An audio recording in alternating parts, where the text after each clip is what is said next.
साथियों नमस्कार। आज हम आप लोगों को फिर से बतलाएंगे सदगुरु कबीर साहब ने समस्त विश्व को, समस्त संसार के लोगों को जो अपने वाणियों में प्रेम पूर्वक सूचना देते हैं, अर्थात संसार को बतलाते हैं कि तुम्हारा मार्ग क्या है, तुम किसकी भक्ति करना चाहते हो, किसकी भक्ति करना चाहिए और कैसे भक्ति में सफलता मिलेगी।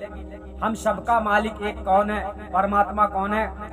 इसके साथ साथ सदगुरु कबीर साहब मनुष्य को संकेत कर रहे हैं और इसमें समझा रहे हैं कि मनुष्य के तन का जो उद्देश्य है उसे पूरा करने के लिए आप लोगों को प्रयत्न करना चाहिए।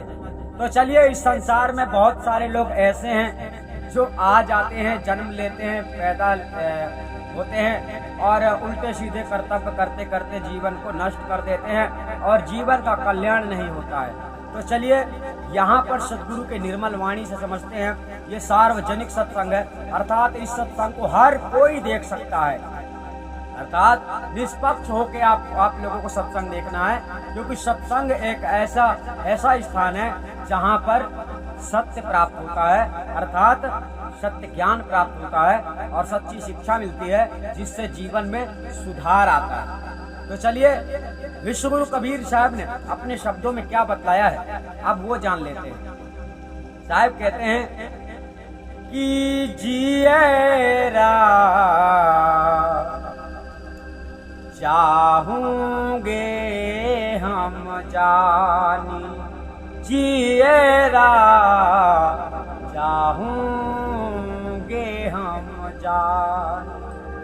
जियरा शब्द किसको बोला जाता है? जियरा शब्द जितने यहाँ पर सदगुरु कबीर साहब ने समस्त आत्माओं को, भक्त आत्माओं को, जितने संसार में मनुष्य हैं, इस समस्त भक्त आत्माओं को जो नाना प्रकार के धर्मों में रहकर नाना प्रकार से भक्ति करते हैं, उलझे हुए रहते हैं, इनको इस बात का घमंड रहता है, धोखे में रहते हैं, भूले हुए रहते हैं, किताबों को पढ़ पढ़ समझते हैं मैं हिंदू हूँ, मैं मुसलमान हूँ, मैं ईसाई हूँ, मैं बौद्ध धर्म का हूँ, मैं जैन धर्म का हूँ, मैं युगरी धर्म का हूँ। इस प्रकार से नाना प्रकार की प्रजातियां अपने आप को समझते हैं। ये नहीं पता चलता है कि हम सब एक ही परमात्मा की संतान हैं। ये अज्ञानता का विषय है, इसीलिए लोग कहते हैं। तो सदगुरु कबीर साहब ने अपने वाणियों में संदेश दिया है, कहते हैं कि मुझे पता है कि तुम चले जाओ, मतलब इस संसार में आए हो, जो उद्देश्य है उसे पूरा कर लो, अच्छी बात है, और नहीं पूरा करते हो तो चले तो तुमको जाना ही है, मरना तो है ही, मरना है ये सोचकर जीवन को व्यर्थ में नहीं गंवाना चाहिए। मरना ये सत्य है जीवन का, परंतु जीवन का उद्देश्य क्या है ये खोजना चाहिए। तो साहब कह रहे हैं एक दिन तो चले ही जाओगे ना, तो एक दिन तो चले ही जाना है। तो चलो यहाँ पर बतलाते हैं कि कैसे कैसे संसार में लोग आते हैं और चले जाते हैं। कहते हैं राज करंते राजा जई हैं, रूप करंते रानी। समझना, जियरा चाहूंगे हम जानी।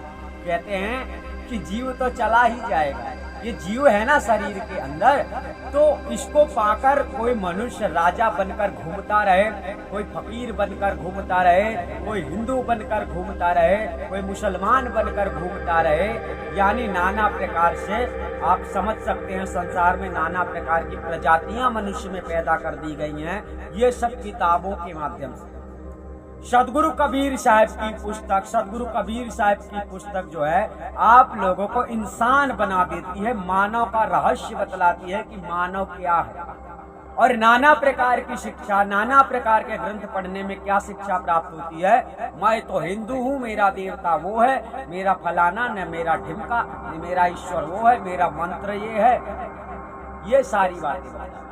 लेकिन विश्वगुरु कबीर साहब के ज्ञान में आप लोगों को वो प्रेम मिलेगा, वो प्यार मिलेगा जो प्यार एक पिता अपने पुत्र से करता है। इसी प्रकार से सदगुरु कबीर साहब को पता है कि सब एक ही परमात्मा की संतान है। अब यहाँ आकर बिछड़ गए और भूल गए और शुद्ध बुद्ध नहीं है तो कौन समझाएगा। इसीलिए उन्होंने समझाया है कि राजकर्म पे राजा जिन्हें रूप कर्म पे रानी। अर्थात इस संसार में एक राजा होता है तो उसका भी कर्म होता है, उसका भी धर्म होता है, उसका भी फर्ज होता है। तो वो अपने राज सत्ता में बैठकर इस संसार में आकर मनुष्य के देह में राज सत्ता में बैठकर राज सिंहासन चलाता है। और उसे अगर ऐसा घमंड हो जाए कि मैं तो राजा हो गया, आप मुझे क्या करना है यज्ञ भक्ति, तो कहते हैं इसी प्रकार का जो तुम राजा प्रजा के बीच में रहकर कर्म कर्तव्य करते रहोगे, उसी प्रकार से जो राजा के घर में रानी बन के रहेगी और वो सोचे कि मैं भक्ति नहीं करूंगी तो मैं तो रानी हूँ इस दुनिया की, तो यही सोचने की बात है कि राजा अपना कर्म करते करते चला जाएगा और अपना कर्म करते करते रानी चली जाएगी। अर्थात जिया राजा होंगे हम जानी इस जीवन का कल्याण नहीं होगा। तो जीवन का जो उद्देश्य है जब ये पूरा नहीं होता है तो मनुष्य नाना प्रकार की योनियों में 84 लक्ष्य योनियों को भोगने के लिए पहुंच जाता है, अर्थात दंड भोगने के लिए। मनुष्य का जीवन जिसलिए मिला था, इस प्रकार से मनुष्य अपनी बुद्धि को, अपनी विवेक शक्ति को लगाता नहीं है कि मैं क्या करने के लिए आया हूँ, उल्टे सीधे कामों में ज्यादा दिमाग लगाते हैं। इसलिए यहाँ पर विश्व गुरु कबीर साहब समझाना चाहते हैं, अपनी शिक्षा में बताना चाहते हैं कि चले तो जाना ही है पर थोड़ा समझ तो लो, थोड़ा जीवन को जान तो लो, जिंदगी को समझ तो लो, जिंदगी का महत्व क्या होता है। चलिए जानते आगे शायद क्या कहते हैं। आगे कहते हैं चांदा हुजई है सूर्य जई है, जई है पवन और पानी, जई है पवन और पानी। सरलता सबसे समझना आपको, चंद्रमा डेली गुप्त हो जाता है, सूर्य डेली गुप्त हो जाता है, जिसमें हिंदू धर्म के लोग अक्सर सूर्य को नमन करते हैं, भगवान समझ के, कुछ भी समझ के, इष्ट समझ के और कुछ भी समझ के। इसी प्रकार से मुसलमान भी, इस्लाम धर्म के लोग भी चंद्रमा को मानते हैं और नाना प्रकार से जो क्रियाक्रम करते हैं वो तो सब अलग है। तो साहब कहते हैं सूर्यो जय चंद्रो जय पवन और पानी। जिस पानी को पीकर तुम अपनी प्यास बुझाते हो, ये पानी भी एक दिन नष्ट हो जाएगा, नष्ट, जिसे तुम नष्ट नहीं कर सकते हो, लेकिन कोई तो उसे नष्ट करेगा जिसने उसे बनाया है। तो सद्गुरु कहना चाहते हैं कि अपने अंतर्गत से घमंड को त्याग कर, अभिमान को त्याग कर, सत्य शिक्षा को प्राप्त करके मनुष्य की जिंदगी का महत्व समझो, ताकि जीवन का कल्याण हो जाए। चलिए जानते आगे क्या कहते हैं। मानुष जन्म आहयत दूरे लब, सोच समझ अभिमानी, लोभ लहर की दरिया बहते उड़ोगे बिन पानी, उड़ोगे बिन पानी। कहना चाहते हैं यहाँ पर मनुष्य का जो तन होता है बहुत मुश्किल से प्राप्त होता है, और ये आप लोगों के अंदर से अगर अभिमान मिट जाए और विश्व गुरु कबीर साहब के का संदेश जो है आपके हृदय में अगर चुभ जाए, अगर ज्ञात हो जाए, तो आपका अभिमान टूट जाएगा। आप लोग अभिमान करते हैं और परमात्मा की खोज नहीं करते, परमात्मा को चाहते नहीं है, परमात्मा से प्रीत नहीं रखते हो, इस संसार के ऐसी चीजों से प्रीत रखते हो जो नाशवान है। आज किसी और का है, कल किसी और का होगा। कोई इस जन्म में आज तुम्हारा भाई है तो कोई अगले जन्म में दूसरे का भाई होगा।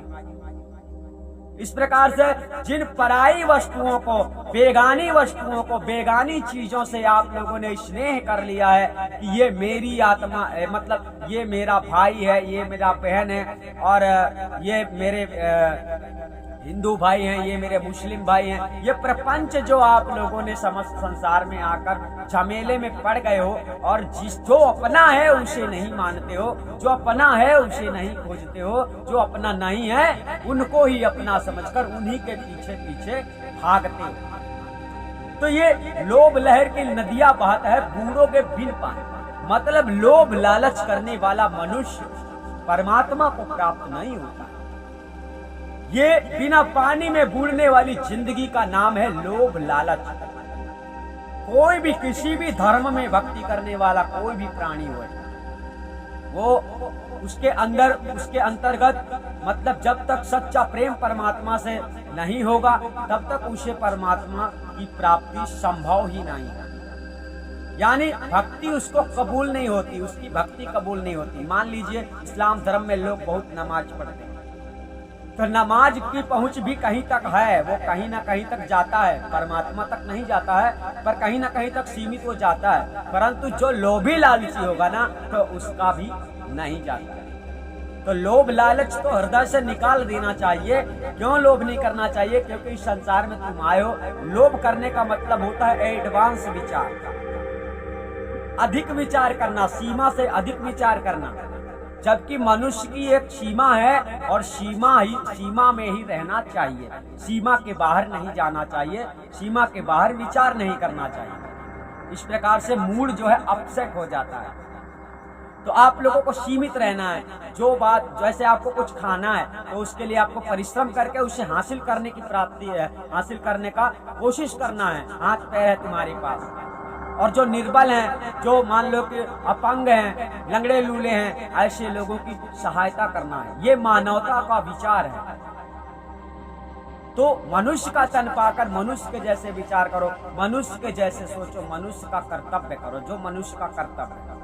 ये मनुष्य का कर्तव्य नहीं है कि हिंदू का झंडा ले लिया और मुसलमान का झंडा ले लिया और नाना प्रकार के धर्मों का झंडा ले लिया और झंडा लेके घूमने लगे, बोलने लगे हम तो बड़े हैं, हमारे बड़े नवाब थे, हमारे फलाने, हमारे ढिमके। नाना प्रकार से लोग बहसबाजी करते रहते हैं। तो ऐसा नहीं करना। मनुष्य जो दुर्लभ तन प्राप्त हुआ है उसको कल्याण करने के लिए आप लोगों को सही प्रकार से अपने विचारों को संभालना है, थामना है, रोकना है। मन जो है भागता है संसार में, तो इसे पकड़ के रखना है, कंट्रोल करना है, पीछे लाना है, अपने अंदर इसे रखो, संभाल के रखो, तब प्रेम प्रकट होगा। अब इसे संसार में उलझा देते हो कि तुम्हारी भक्ति कहाँ होती है, कैसे भी नहीं हो सकती है भक्ति। इसलिए मन जो है, ये जो इसके अंदर जो भी विचार उत्पन्न होते हैं, गंदे विचार, बुरे विचार, इन्हें हमेशा कंट्रोल करके रखना चाहिए। और बुरे विचार तो कोशिश करो कि आपके अंदर आना नहीं चाहिए।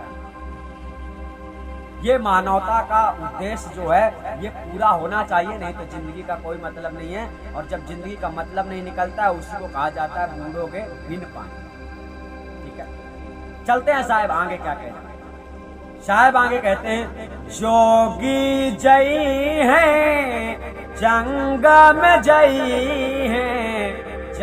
हैं बड़े गुरु ज्ञानी। कहाँ कबीर के संत न जई हैं जिनकी चिते ठहरानी। जिएरा चाहूंगे हम जान।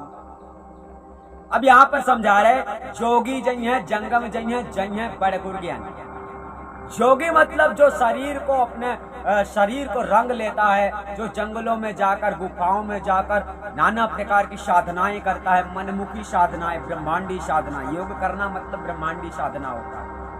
तो ऐसे जोगी जो अपने तन को रमाते हैं, तन को रंगते हैं भभूत लगा के, ये सब अज्ञानता का विषय है। जो लोग भेष का आडंबर करते हैं, मैं साधु हूँ, कपड़ों का आडंबर करते हैं कि मैं साधु हूँ, कपड़ों से और शरीर को रंगने से मन नहीं रंगता है। मन इस प्रकार से नहीं रंगता है जिस प्रकार से लोग आडंबर करते हैं। मतलब पूरे शरीर में भभूत लगा लिए, सिंदूर लगा लिए, माहुरा लगा लिए, नाना प्रकार के चंदन लगा लिए, कपड़ा पहन लिए उल्टे सीधे, लाल पीले काले हरे नीले। इस प्रकार से आडंबर करने से कोई मन नहीं रंग जाता है कभी। इसलिए कहते हैं जोगी जई हैं जंगम जई हैं बड़े गुरु ज्ञानी। अर्थात बड़े बड़े ज्ञानी मतलब पोथी पढ़ने वाले ज्ञानी, किताब पढ़ने वाले ज्ञानी। जितने संसार में किताबी ज्ञान में उलझे हुए हैं, जैसे कोई कहता है वेद शास्त्र पढ़ने वाला, जैसे बोलेगा कि कृष्ण परमात्मा है, किशन जी परमात्मा है, किशन अनादि है।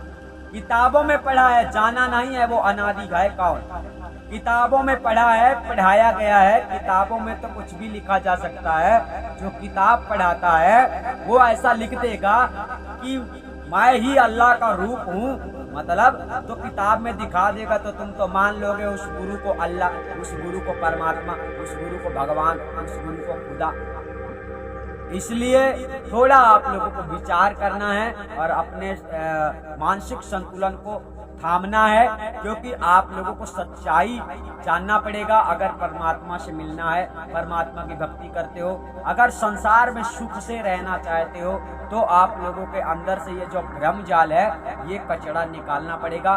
भ्रम जाल से तुम्हें छूटना पड़ेगा, क्योंकि जब तक आपके अंदर से भ्रम जाल जाएगा नहीं, तब तक ये भ्रम आप लोगों को अलग से परेशान करता है। ये जो सांसारिक भ्रम उत्पन्न संसार में कर दिए गए हैं, ये किताब पढ़ना, वो किताब पढ़ना और उसमें फिर अपना माथा पच्ची करते रहना, सो कुछ नहीं होता है। कितना भी तुम किताब पढ़ के ज्ञानी बन जाओ, वो ज्ञान नहीं है, वही अज्ञान है जिसे तुम ज्ञान समझते हो। और ज्ञान क्या है, यहाँ पर साहब ने लास्ट कड़ी में कहा है, कहाँ है कबीर, एक संत ना जइहे जिनके चित्त ठहरा है। इस संसार में एक संत ही ऐसा होता है जो आत्मा परमात्मा का ज्ञानी होता है, आत्मा परमात्मा को जानने वाला होता है। उसके लिए 4 वेद, 6 शास्त्र, पुराण आदि जितने संसार में ग्रंथ नाना प्रकार के पाए जाते हैं, वो समस्त ग्रंथों से परे रहता है, अलग रहता है, क्योंकि वो आत्मा परमात्मा को जानता है और वही आवागमन से मुक्त हो जाता है। और ऐसे ही संतों से मिलने के बाद आपको अगर ज्ञान प्राप्त हो जाए तो आपका भी आवागमन मुक्त हो जाएगा, अर्थात पूर्ण मुक्ति की प्राप्ति होगी, पूर्ण मोक्ष प्राप्त हो जाएगा इसी जीवन में। अगर आप सदगुरु विश्व गुरु कबीर साहब के वचनों को स्वीकार कर लेते हो कि हाँ वास्तव में सदगुरु कबीर साहब ने सत्य बोला होगा, तो आप लोगों का भला होगा। कहने का तात्पर्य इस संसार से देखो वो छूटता है जो सच्चा संत होता है, और संत वही होता है जो आत्मज्ञानी होता है, आत्मा परमात्मा को जानने वाला होता है। तो वो इस 84 लक्ष्य योनियों में भ्रमण नहीं करता है। बाकी समस्त लोग जो कहते हैं कि सन अनादि है, परमात्मा है, वो कहता है अल्लाह जन्नत देगा, फलाना देगा, ढिमका देगा। इन लोगों को जीवन का रहस्य नहीं मालूम है कि जीवन किस लिए मिला हुआ। बिना देखे किताबों में देखा है, बस किताबें ही इनकी गवाही हैं, किताबें ही इनकी प्रामाणिकता है। खुद का विचार नहीं है, खुद के अंदर ज्ञान नहीं है, तो किताबें आजकल मनुष्य को चला रही हैं। एक जमाना था जब मनुष्य अपने दिमाग से नाना प्रकार के पुस्तकें लिखता था, आज भी लिखते हैं। एक मनुष्य नाना प्रकार की पुस्तकें लिखता था और उस पुस्तकों को वो खुद नहीं पढ़ता था, और आज उसको पढ़ने वाले लोग कहते हैं हम ज्ञानी हैं। ज्ञानी संसार में केवल सच्चा ज्ञानी वही होता है जो आत्मा परमात्मा को जान लेता है, और ये जानने के बाद में उसके अंदर से ये शंका खत्म हो जाती है कि अल्लाह कौन है, कि खुदा कौन है, कि प्रभु कौन है, कि गॉड कौन है, कि ईश्वर कौन है, कि राम कौन है। जानोगे तब, जब तक नहीं जानोगे तो किताबों ने तो पहले ही से सबको पकड़ के रखा हुआ है और सबको बांध के रखा हुआ है, जिससे छूटना बड़ा मुश्किल है। लेकिन विश्व गुरु कबीर साहब के ज्ञान को अगर स्वीकार कर लेते हो तो छूटने में जरा देर भी नहीं लग सकती। मतलब समझ लोगे वास्तविकता क्या है। तो आप लोग समझ गए होंगे इस वाणी में सदगुरु कबीर साहब ने, विश्व गुरु कबीर साहब ने क्या संदेश दिया है समस्त संसार के लोगों को। और आप सब लोगों को समझना है, चेतना है, जागना है कि हम मनुष्य का तन क्यों प्राप्त करते हैं और हमें भक्ति किसकी करना चाहिए, हमारे जीवन का लक्ष्य क्या है। जीवन के लक्ष्य को पूरा करने के लिए संघर्ष करना चाहिए। जिस प्रकार रोटी कमाने के लिए, रोटी खाने के लिए, मन की प्यास बुझाने के लिए नाना प्रकार के क्रियाकलाप करते हो, उसी प्रकार परमात्मा को पाने के लिए नाना प्रकार के क्रियाकलाप करने पड़ते हैं। और वो करना ये होता है जो गुरु कहता है।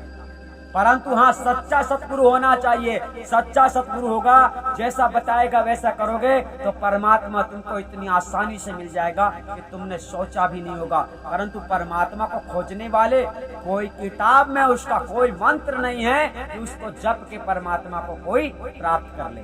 आप लोग समझ गए होंगे अच्छी तरह से।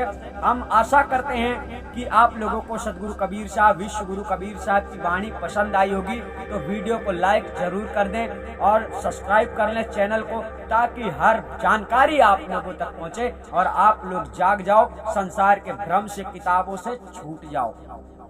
हम आप लोगों को फिर मिलेंगे साथियों, तब तक के लिए धन्यवाद।